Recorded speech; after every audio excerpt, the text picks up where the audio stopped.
My husband 44M told me he wished I 37F was dead instead of his first wife.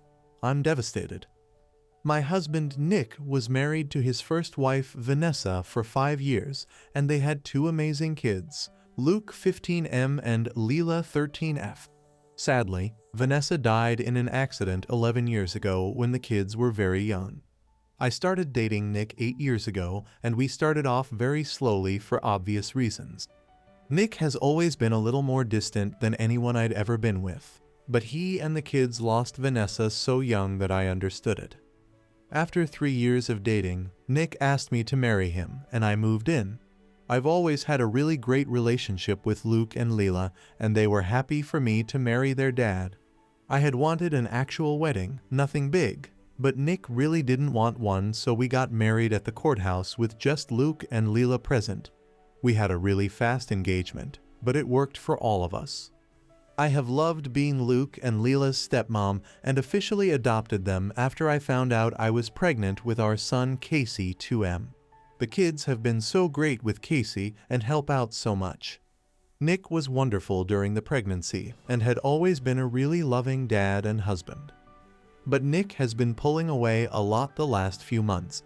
He's been even more distant than usual and working late nights and going away with friends almost every weekend. I've tried talking to him, but he's been impatient with both me and the kids. I found out I was pregnant in June and am now 21 weeks pregnant with a girl. The kids are excited to have a little sister, but Nick just seems so indifferent to everything and everyone. He's been missing soccer games, Leela's birthday, doctor's appointments, etc. Casey is too young to notice, but Luke and Leela are so hurt by their dad's absence. These kids are so good, and they lost their mom so young, and I'm infuriated that Nick is ignoring the kids like this. Last week, I finally sat Nick down and told him that he needs to stop disappearing and be more present in our lives. We're going to have another child soon, and before we know it, Luke and Leela will be grown up and going to college. After an hour of arguing, he screamed at me that he wished Vanessa was still alive, and that I had switched places with her and died instead. He also threw in some awful comments that I need to stop pretending I'm Luke and Leela's real mom, and that I'm only half the mom Vanessa was. The final straw was him saying that he never even wanted any kids with me, but did it so I'd keep busy and leave him alone. I'm so beyond hurt right now. I know I'm just his second choice, but I've always tried to honor Vanessa and tell Luke and Leela how lucky they were to have her as their mom. I love all of our kids more than anything, and I'm just so heartbroken. Nick barely pays attention to Casey now and doesn't even acknowledge the pregnancy. He somewhat apologized this weekend and took all 3 kids to lunch, but he won't even look me in the eye. He seems like he wants to talk, but he doesn't say anything, and I'm too upset to even be near him. I'm not sure where to go from here. Honestly, I can't even be around Nick right now, and if there weren't any kids involved, I'd leave and never look back. I'm not sure if he's cheating or the thought of a 4th child is stressing him out, but I'm devastated and not sure how or why I should save this marriage, besides doing it for the kids. Any advice is desperately needed right now. TLDR. My husband has been distant and ignoring our kids. When I confronted him, he told me he wished I had died instead of his first wife and that I'm only half the mother she was. I'm currently pregnant and not sure how to fix this or us. Update. There's been a lot that has happened, and there's no way to mention it all without writing a novel. So if I miss something or someone wants to know more, I'll try to answer in comments. I gave Nick a letter the day after I made my post thanks to the commenter who suggested this.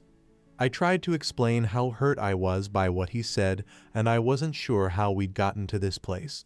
I also tried to explain that I knew he was still in so much pain from Vanessa's death and I would never try to replace her. Even though I tried to be understanding of his grief and likely depression, I didn't sugarcoat how badly hurt I was by what he said to me.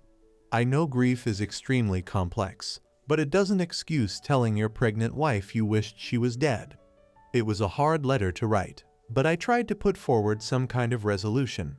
If he meant what he said, then we'd divorce as amicably as possible for the kids. if he didn't mean it and was just lashing out. Then we had to get couples counseling, and he needed to get back to individual therapy if he wanted to stay together. Nick took the letter and locked himself in the guest room to read it. He didn't come out until the next morning, but he told me he needed to go away for a while and think. So he packed a bag, told the kids he had a business trip, and left that afternoon. Honestly, I figured our marriage was done as soon as he left. Luke and Leela knew something was up, but I just kept telling them their dad had a big project for work and would be back soon. They were both upset neither of them really believed the story about Nick's trip. So I set up some emergency sessions with their therapist so both of them would have someone to talk with. Nick was gone for over a week. There were a few short phone calls to ask how I was and talk to the kids, but it was a lot of radio silence during that time.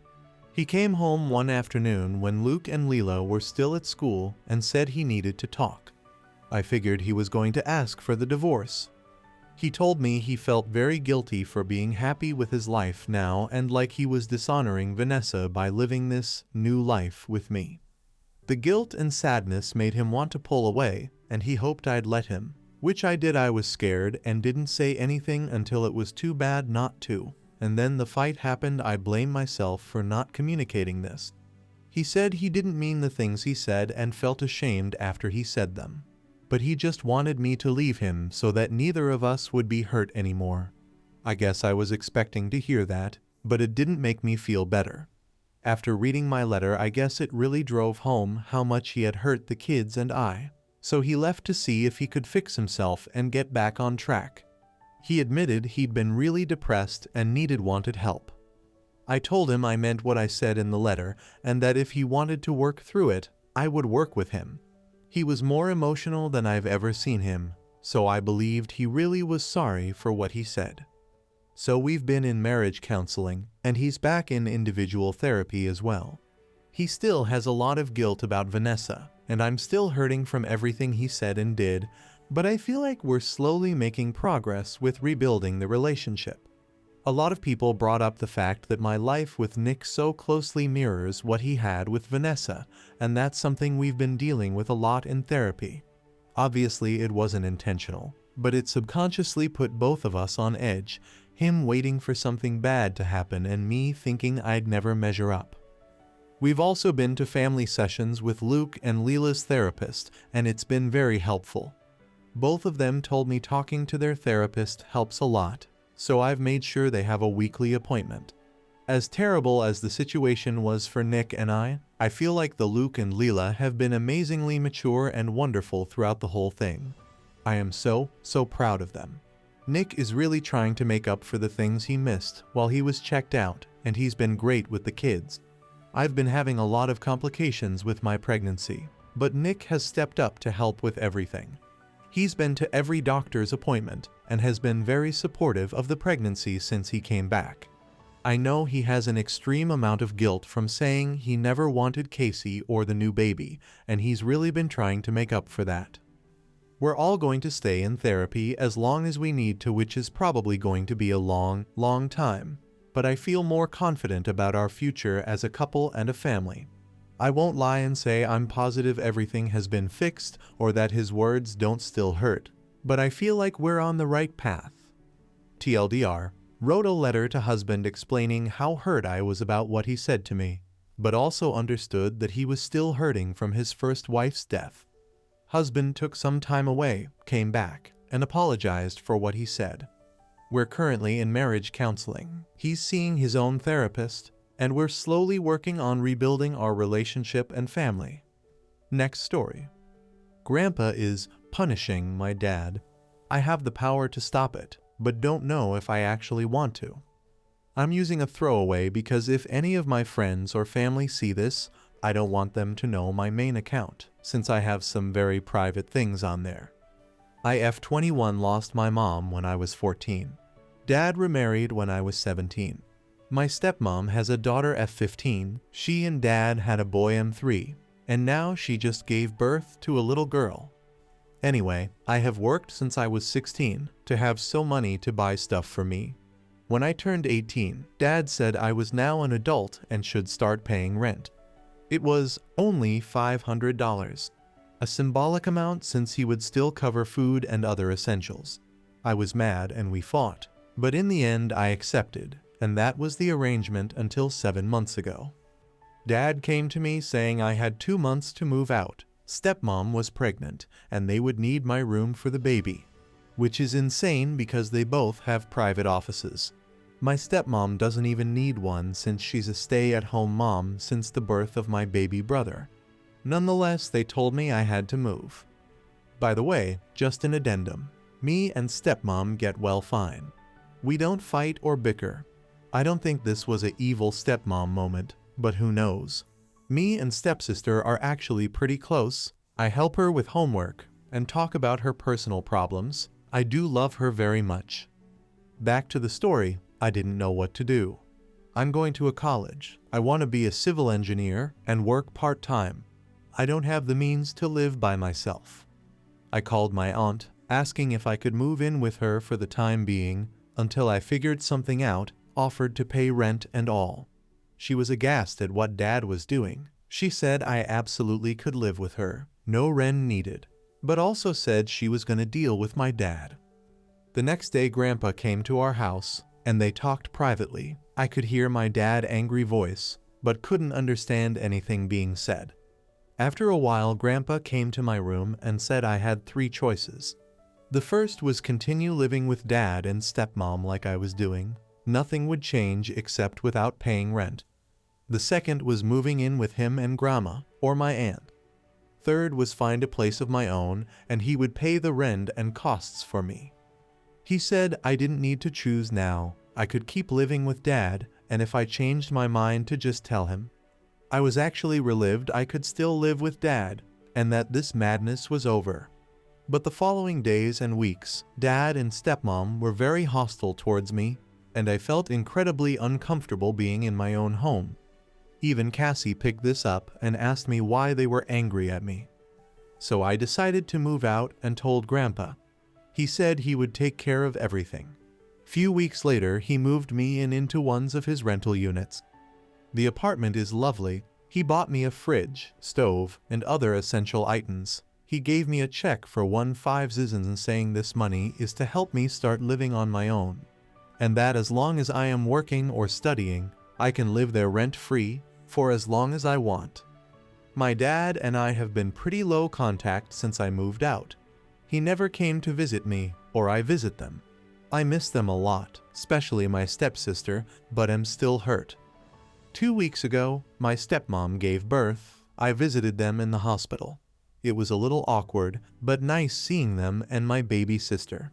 Anyway, few days ago Dad calls me, saying he misses me, the children misses me, and I should move back home.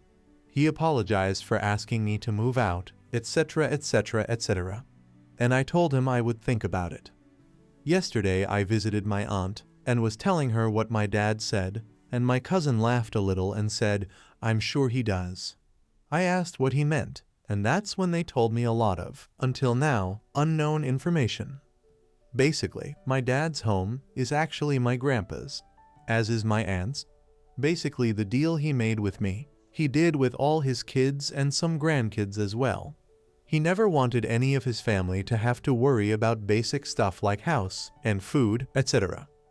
When I called my aunt that time, she called Grandpa, which was furious with Dad, not only for kicking me out, but also for charging me rent. That day he went to my dad's and tore him a new one and threatened to have him evicted.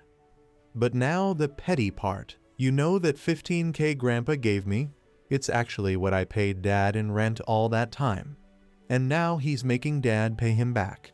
Also, he's charging Dad $1,200 for the rent loss in apartment I'm living in. Call me dumb or naive, but until now, I never realized my dad didn't make that much money.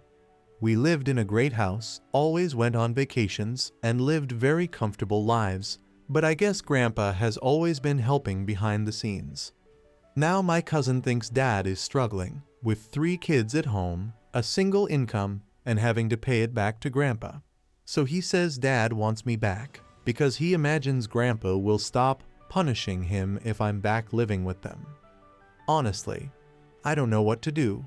I'm actually loving living on my own these past 6 months. But I do really miss them. I miss my siblings. I miss the life we had before all of this, but I don't know if moving back home is the right answer. And also, I'm hurt the reason he wants me back is money. Honestly, I just wanted to vent. Update. I wanted to give you guys an update, since you've all been so helpful and kind to me. I was so overwhelmed by the support you gave me. Thanks 1,000 times. Before, just answering some questions people had. My aunt and grandpa are from my father's side of the family. My mom's side, unfortunately, I don't have much contact. My grandparents have passed away before mom. I have uncles and aunts I see once in a while, but they don't live close. I also have 2 other uncles from my father's side. I'm close to them, but not as near my aunt. She was my rock when mom died. I consider her a second mom. My stepmom knew about the rent I was paying. It was implied stepsister would need to do the same when she turned 18. But I don't know if she knew dad didn't own the house, or the extent of how much grandpa has financially helped dad. Update 2. Monday, the day after my post, I called dad and said I decided to not move back. I didn't mention anything I was told, just that was well settled here, and moving back seemed like a step back. But I also said I wanted to keep in contact with them. They could invite me for dinner whenever they wanted, and I also said I would love for my stepsister and brother to be able to spend time with me here at home. He was disappointed, and I didn't feel any angriness in his tone at least. But he basically said "we'll see" and left at that. I was also disappointed. But then Friday he called me, asked me if I wanted to have lunch Sunday today. I said I already had plans with grandpa and grandma. He asked when I would be free, so we schedule a dinner for Thursday. I haven't told any of this to my stepsister. We talk and text regularly. She also haven't heard they talking about me. But she did say her grandma, her mom's mom, is there to help with the baby and is being incredibly annoying. I laughed at that. I wanted to offer her to sleep over here, but didn't want to get her excited just for dad to say no. So I'll try talk with them Thursday. The big update is I've just came back from visiting grandpa and grandma. We spend a lovely day together. But I also said I wanted to know everything that was going on. I wasn't a kid anymore, and I felt like living in lies. The most important things were things my cousin and aunt told me last week. But there were a few more. Grandpa had been subsidizing quite often our basic needs, like school, healthcare, etc. Because dad haven't 1 cent saved up according to grandpa. Also, my college fund was mainly contributed by him and mom before her passing. I guess that makes sense. I was also dumb to not realize this sooner. He also have set up funds for my baby siblings, and also one for my stepsister, because he didn't want her to feel excluded and not have the same opportunities as her siblings. This man is incredible. I love him so much. And yes, I'm very lucky. I've seen so many people commenting this, not in a derogatory way, but being very supportive and nice. I know I'm very privileged to have grandparents and family members who can afford and are willing to help me. I hope one day I can help others the way they are helping me. Anyways, I also expressed worries about dad's financial situation, and he assured me dad is fine, more than fine. He will have to be less frivolous with money for a while, but that he would never let any of his kids or grandkids to suffer, or be in the need for anything. As many of you said, he's trying to teach dad a lesson. I should have taught him a long time ago, so I'll stay out of it. I don't think I'll tell dad that I know all of this. I know many of you said to confront him, but I think it's for the best if he continues thinking I'm oblivious. Lastly, we talked about why dad kicked me out. He didn't have an answer either. I could see he and grandma were very hurt by what dad did. He said he asked for an explanation but got none. That's it for now. I'll continue trying to have a relationship with my siblings outside of my dad and stepmom. I also try to schedule some weekly dinner with them. I know what you guys said about my father is mostly true, but I need to at least try have a relationship with him, if not for him, for my siblings and for me. But don't worry, I won't let him hurt me anymore. Next story. Boyfriend put me down repeatedly during a party last night, and I haven't been able to sleep. Don't know what to do, but I won't live like that if this is going to become a new thing. We have been dating for a little over a year, but we were friends for 3 years before that. He was never like this before now, and I get where it's coming from, but it just makes me so upset. We had some friends and some new people we were trying to get to know over, and at one point, I guess as an icebreaker, someone brought up favorite movies, and we all started giving top threes, while oohing and awing appropriately, as well as, "Oh, I haven't seen that one, what is it about?" and similar. Well, when it got to me, I listed them, and my boyfriend, who had been drinking to be fair, started laughing and talking about how bad each of them were respectively, and I tried to laugh along, but then he was like laughing at me and saying, "So you admit you have bad taste? You admit your taste sucks? Why do I ever let you pick movies again?" And like would not drop it. Like someone had already tried to continue to their favorites, and he just circled it back like, "See how those movies are actually worth watching? I mean, what were you thinking?" Just laughing his head off again and again. It got ridiculous, like whenever I went to make popcorn, he side-eyed me and asked the group if they thought I could handle that alone. Not the last time he brought it up. He continued to randomly make fun of me throughout the night, no matter what we were talking about in that moment, and eventually even the other people there started getting uncomfortable with the comments. I don't know if he didn't notice that or what, but I was so embarrassed that at one point I had to excuse myself to the restroom to calm down. After they left, I asked him what that was about, and he just looked at me all confused. And when I explained, he asked if I was really going to make a big deal about some jokes, and rolled his eyes before going to bed. To give you context, because I know it seems like I'm freaking out over nothing, more than one of the people invited have reached out to me to ask if everything is okay, and if him and I are fighting, because his behavior was so uncharacteristically mean-spirited. I haven't responded to any of them yet because I'm so embarrassed and upset. Like, why the F would he act like that? Part of me feels like he was genuinely trying to joke, but alcohol made him overshoot into being a jerk. But if we don't have a real conversation when he wakes up, I'm done. I grew up in a house where I was always the butt of the joke, and I'm not going to spend my adult life in that situation as well. I can't. I am putting this here because I don't want to talk to anyone about it, Earl, until I get his side fully, because if I talk to my friends about how I feel right now, I know they'll jump to pack up what stuff you have at his place before he wakes up and go home, and like, I don't really need advice right now just to vent about my boyfriend acting like a total douchebag. Update. So things went a little differently than I had hoped, but was still okay. I woke up after finally falling asleep when he went to work. I was still at his place and woke up the next morning to a couple dozen messages from him and calls, all apologizing, all seeming pretty panicked, which if you knew his history was reason for alarm. Searched the house, but he wasn't home. I called him back to find him at his friend's house. I was still at his place, and a lot of his panic attack ramblings made it sound like he had 3 reasons for not coming back to his place after his shift. He didn't want me to wake up with him there because he was scared it would make me uncomfortable. He needed someone to talk to right then and didn't want to wake me. Valid, and I'm thankful I needed the sleep. He wasn't sure he could face what he thought was an inevitable breakup in that frame of mind. It was pretty clear that his anxiety had gotten a hold of him, and he wasn't handling it well at all. But by the time he got home, he was calm. I made us coffee, and we sat down and talked.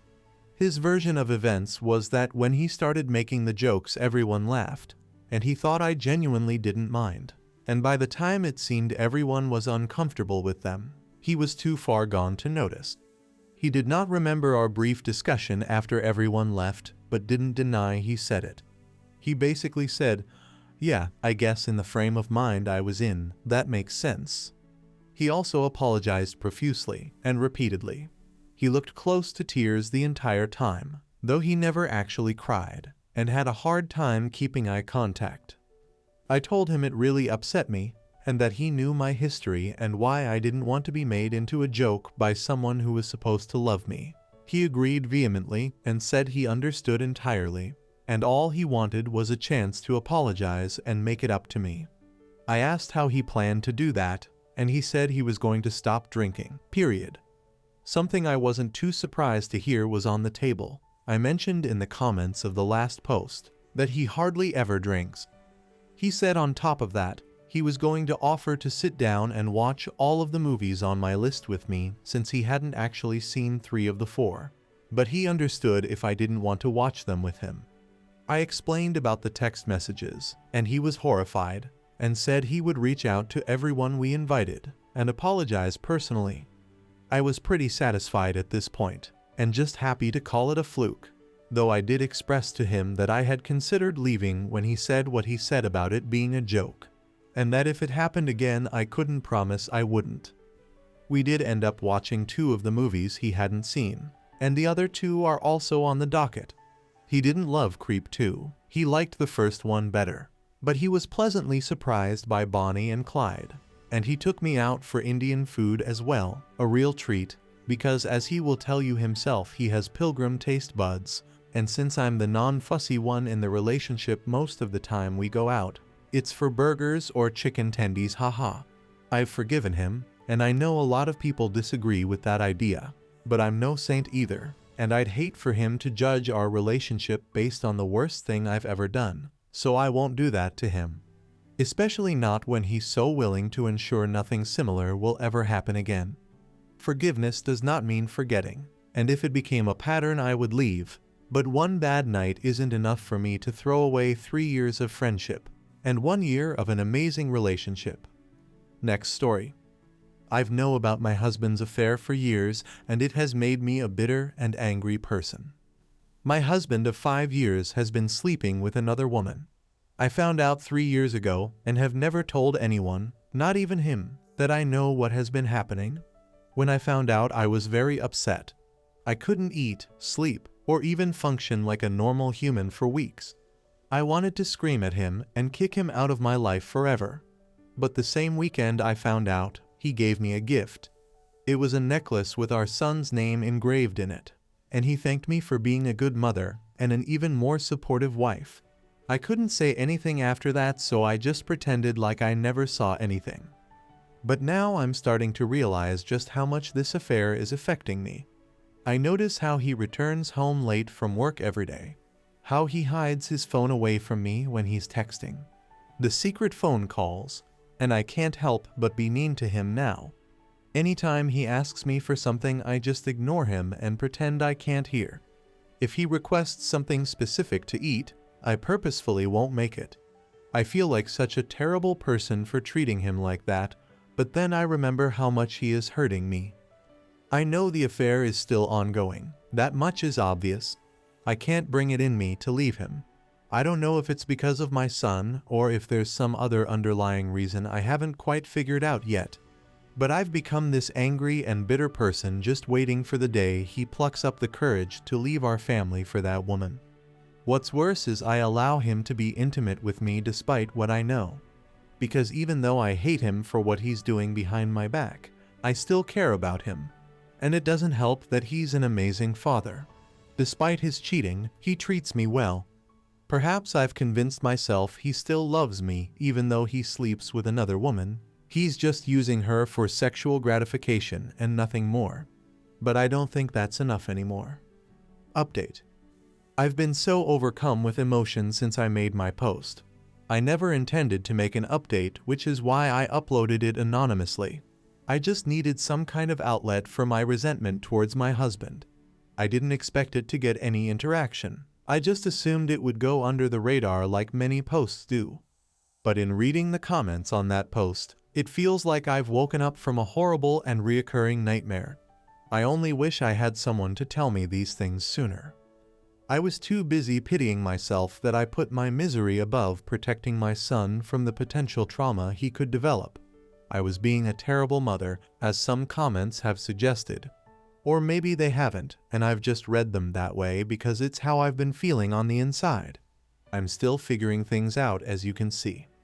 I'm doing it. I'm ending my marriage. I've been discussing it with a divorce lawyer and it's looking pretty good for me. I don't want to say too much on that in case he somehow finds this post. The other woman is a friend of his, apparently. I confronted him and he admitted it.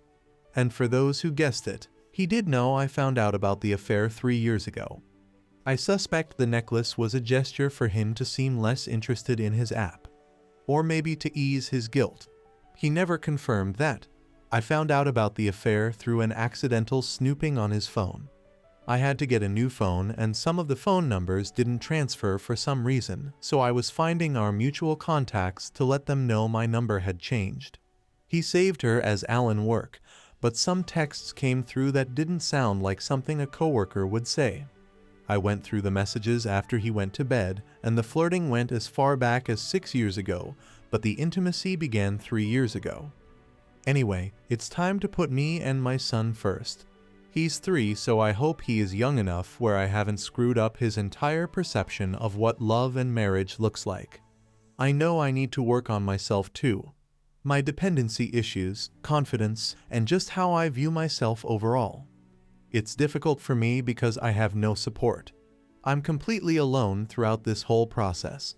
I only have my friends, and they're busy with their own families and lives that I don't want to burden them with my issues.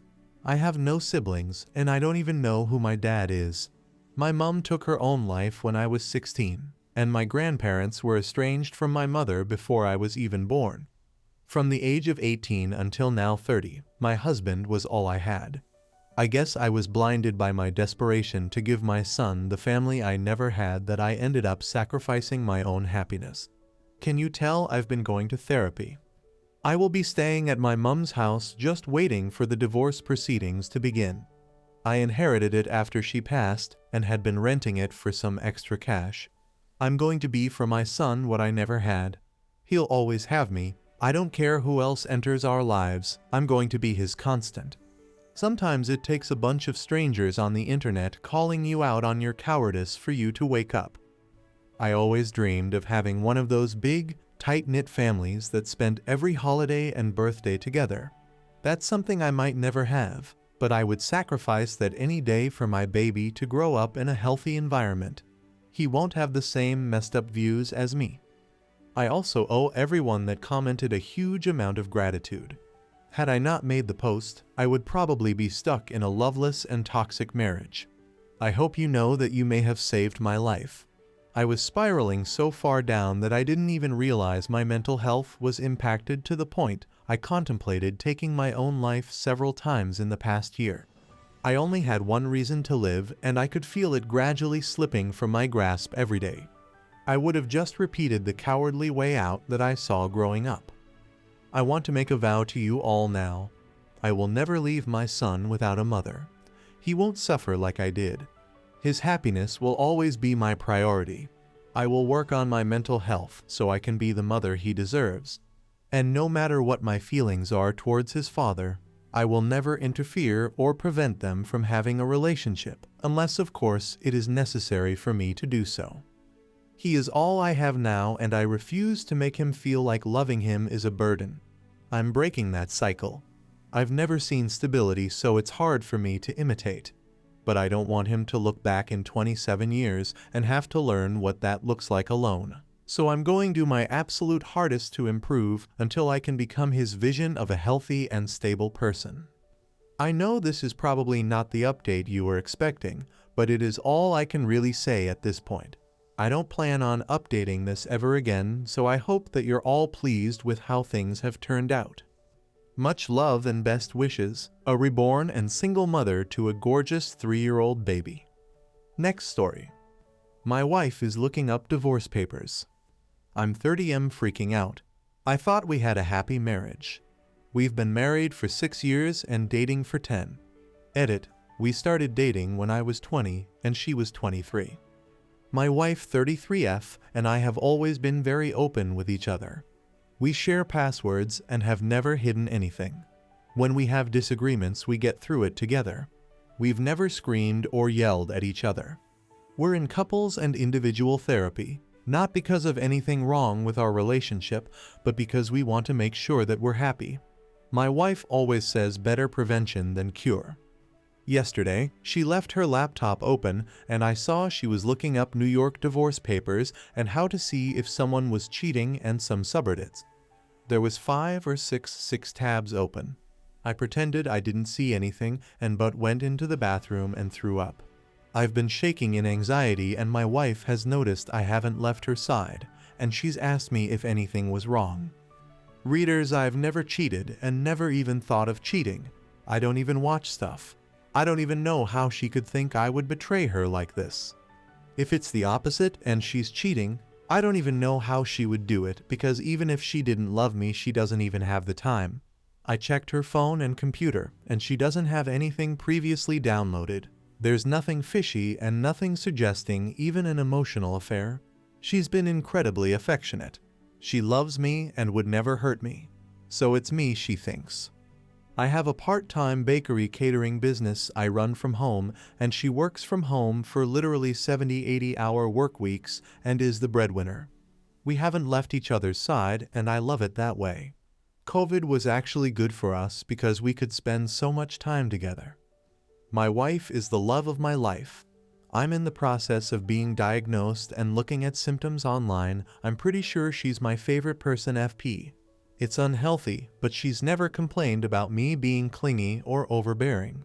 I don't know why she would want a divorce. I'm afraid to talk to her about it, because what if she thinks of divorcing me and realizes that she's so much better and deserves so much more and just leaves? I feel like somehow talking about the D word will manifest it and ruin all the happiness I have. I wished I never saw it. Today she joked that we'd literally melt together because I haven't stopped holding her all morning. I'm afraid that I'll fall asleep and she'll disappear from my life. Edit. I know I need to talk to my wife. This is a vent thread, and as someone who has anxiety and possible BPD, I'm very grateful for the empathetic and actionable comments. My wife and I decided together, after she suggested it, to have me work part-time. I run a catering business from home. I do all of the housework. My wife works in a demanding field, and part of the reason for the long hours is all the pro bono work that she does. I'm very proud of her, and though I wish she cut back on hours for her own health, I would never dream of asking her to quit a job she loves and has a positive impact on. Edit. Please stop spreading lies for no reason. I have literally never yelled at my wife, much less yelled at her for not baking. My wife does not bake. She does not lift a finger in our house. Edit. Thanks again for all the support. I'm talking with her tonight or maybe tomorrow morning. My wife has a pretty big project at work she needs to finish, and that's no time to have a conversation. Edit. Logically, I know she might be researching for a friend of hers, but mentally and emotionally my brain is screaming that she forgot to close the window, that she's leaving me, and I'll never be with the love of my life again. Right now, I'm leaving her to work and just watching some random show. Final edit. I made an update post. You can see it on my profile. My wife was writing a short story after she got frustrated reading an unrealistic cozy mystery. A cause of the spiral was probably her insane parents who tried to hold her hostage for a forced marriage, trying to contact us again. Update. I just want to say I'm very grateful for everyone's love and support. Last night, my wife asked me if anything was wrong. She was finally done with work, so I asked her why she had tabs full of divorce information. It wasn't for a friend or family or anyone we knew. The divorce tabs was because she recently read a cozy mystery with a divorce turned murder and thought it was so bad and unrealistic that she could write one better. My wife is an avid reader, me not so much, and likes to read mystery novels, though I secretly think it's because she can complain about them to me. I read some of it this morning, and my wife's short story is better than most movies, to be honest. I could see her becoming an author when we retire. I struggle with my mental health, and though my wife has been through trauma, she's a stronger person than me. Though I knew logically that she was looking for some other reason than our relationship. Mentally and emotionally, my brain was screaming at me that she was going to leave and I was going to lose the love of my life. I have suspected BPD and my wife is my FP and my soulmate. I know some of my behavior is unhealthy, but it's an uphill struggle. It doesn't help that my wife is the most amazing, selfless, loving person I know. I was the product of a one-night stand to two parents who didn't want me. Neither of them had steady jobs or relationships or really any desire to parent. If I was too much of a burden for my dad, he'd drop me off to my mom's, who wouldn't be home. I'd be locked outside her apartment until she came home at 2 a.m. There'd be nothing in the fridge. School wasn't much better.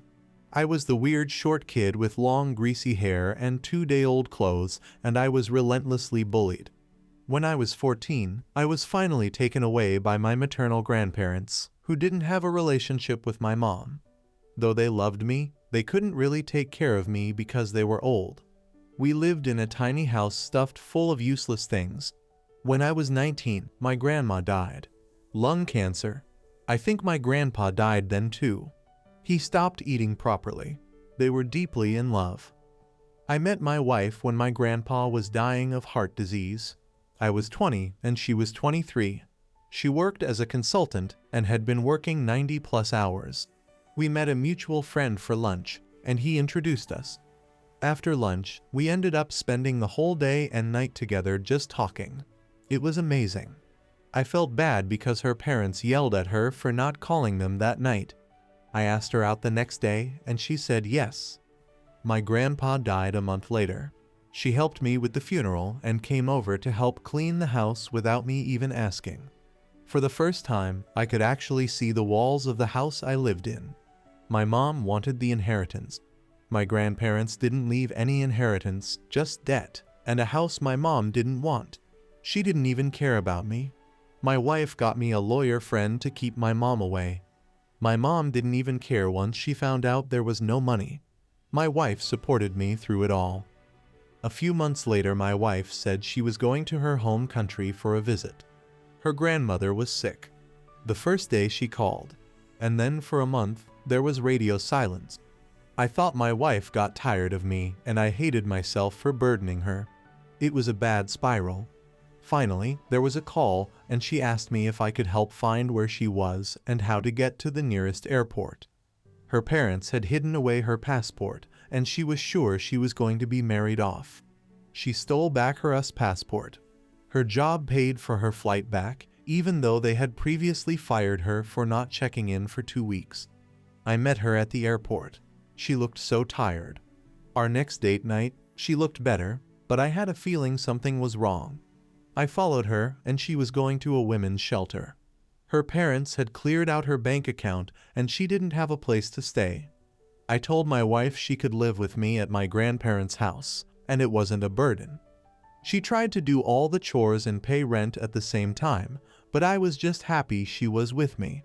Though it's twisted, I was secretly kind of thrilled that she ran away from the marriage. To me, it felt like she chose me over her parents. Her parents tried to track her down. We got married, and they cut her off for good. Like me, she didn't get much physical affection growing up either. She was expected to get great grades and clean up after everyone because she was a girl. There was physical abuse. Education was a way for her to be more marriageable. That's why they agreed to let her to get a job while going to grad school. Once she finished, she would be married off to an older man and be a housewife. She didn't want that. We had to build up our finances from the ground up. My wife likes experts who tell us what to do with our money, our relationship, our house remodeling, because she wants us to be happy. I'm terrified of losing her, that someday she'll realize that she could have something better, because I need her so much. People on the thread have told me I'm too clingy, that my wife secretly hates that. Now when I hold on to my wife or rest my head on her chest or lap, I wonder if she's lying that she loves that she's just tolerating me. I talked with my therapist, and he told me of some techniques to get my anxiety under control and some techniques for BPD. As he is CBT therapist, I still have my diagnosis coming up in 5 months. My wife loves me and she's not leaving me. I hope you guys like this video. If you did, make sure like, comment, share, and subscribe the channel James Stories.